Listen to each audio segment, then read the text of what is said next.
Hi everyone.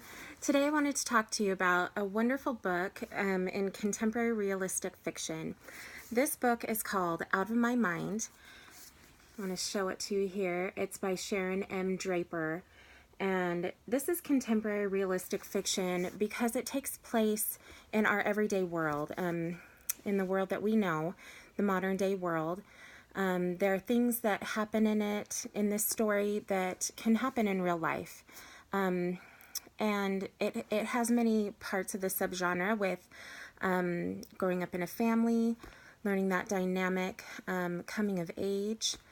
It also has learning to deal with people or learning about people with differences. Just wanted to share a little bit about this amazing story. First, wanted to ask you to just think for a minute. What would it be like if you could never say a word?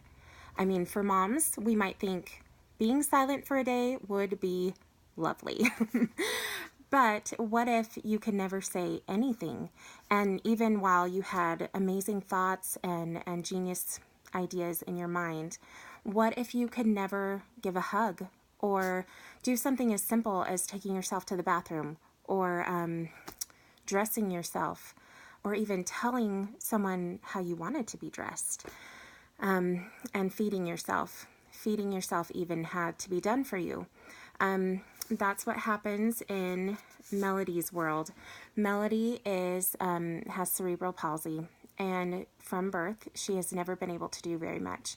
She never did the normal baby things of rolling over or crawling or walking, and she could never make much more than some sounds that come out of her mouth.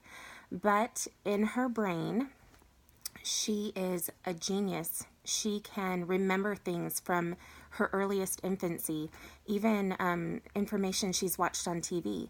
All of it is trapped in her mind, and she has no way to share that.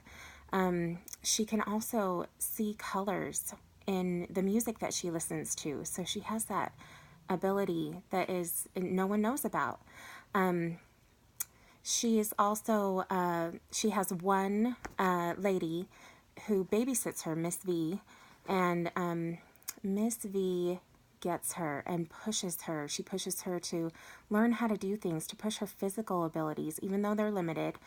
And as the story goes along, she also helps her be able to use this little board on her wheelchair that allows her to, with her thumbs, which are her way of communicating, she's able to press or hit certain words or letters that help her to be able to communicate somewhat. As she gets older and starts to go to school, and they start to do an inclusion class where she's put into classroom with normal kids who some, are the typical just make fun of her and think she's stupid. And others are brave enough to breach that distance that disability can provide and try to be her friend. But most important, she discovers that there's a computer available to a girl like her that can speak for her. Now, this is revolutionary and it changes her world, but it doesn't change everything. It doesn't mean that she's able to make friends the way she had hoped. And when she has the opportunity to be a part of an amazing competition that the school really values, she does wonderfully and she makes great strides, showing her intelligence. But at the last minute, things kind of fall apart and she has to deal with a lot of disappointment.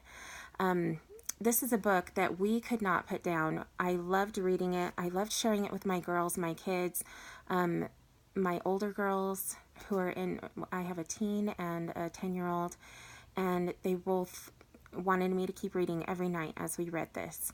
It has a wonderful message, and I hope that you'll pick it up and just see what it's like to consider what it would be like to be Melody. Thanks.